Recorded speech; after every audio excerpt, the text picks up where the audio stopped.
Bismillahirrohmanirrohim. Assalamualaikum warahmatullahi wabarakatuh. Perkenalkan, saya Laila Nursoli dari SMP Negeri 2 Kramat Mulia, CGP 3 Kabupaten Kuningan. Izinkan dalam kesempatan ini menyampaikan tugas demonstrasi kontekstual pemikiran filosofis Ki Hajar Dewantara dalam karya puisi.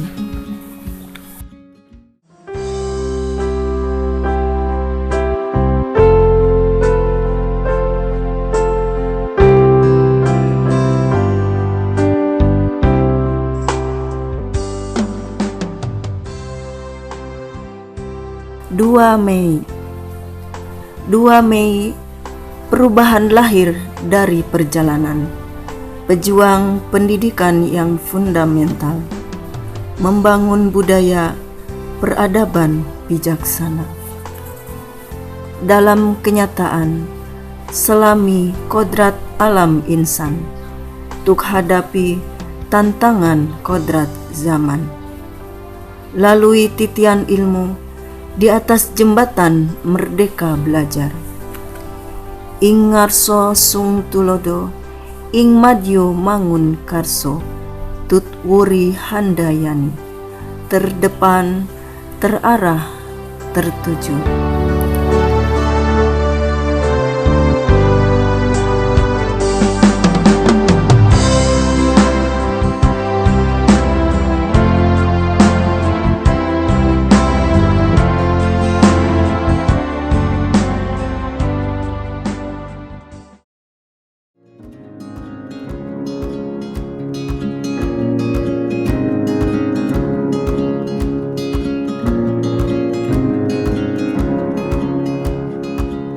Itulah puisi yang ingin saya sampaikan.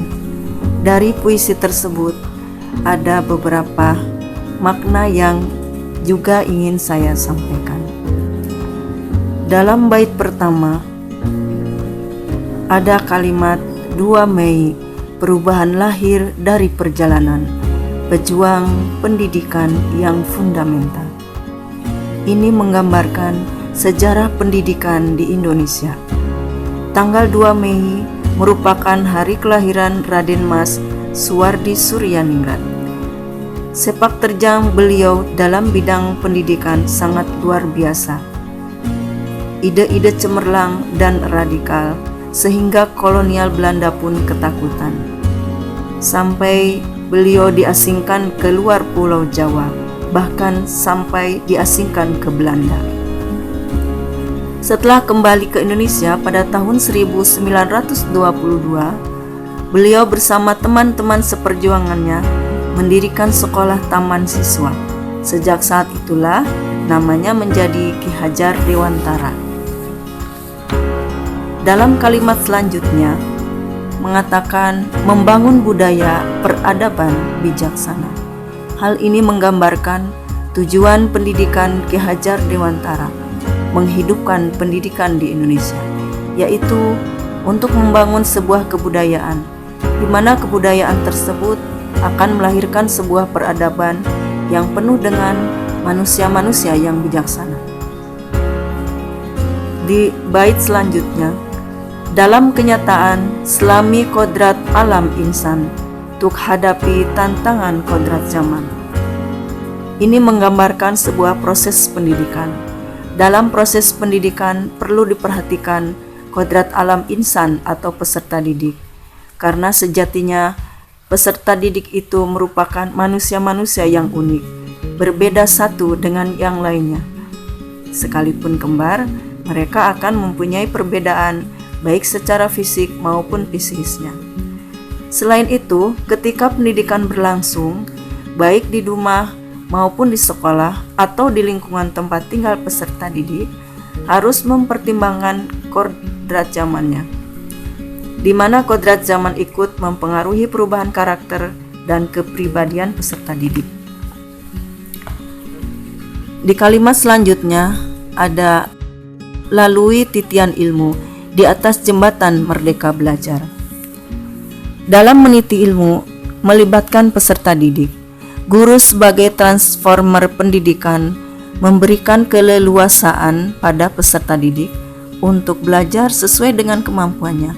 Ciptakan iklim belajar yang menyenangkan untuk menggali potensi peserta didik sehingga peserta didik bisa membangun cipta, rasa, karsa, dan raganya. Bila keempat hal itu lahir, maka diharapkan peserta didik dapat bertahan hidup sesuai dengan zamannya. Bait terakhir, ing ngarso sung tulodo, ing madyo mangun karso, tut uri handayani, terdepan, terarah, tertuju, merupakan filsafat Ki Hajar Dewantara untuk mengajak kita, mari kita menjadi yang terdepan untuk menjadi teladan, mengarahkan atau membimbing di tengah-tengah kehangatan dan kicauan-kicauan indah peserta didik. Yang terakhir, memberikan motivasi dari belakang untuk mencapai suatu tujuan. Sekian ulasan makna dari puisi yang saya sampaikan, semoga bermanfaat. Tetap semangat, guru hebat, peserta didik hebat. Assalamualaikum warahmatullahi wabarakatuh.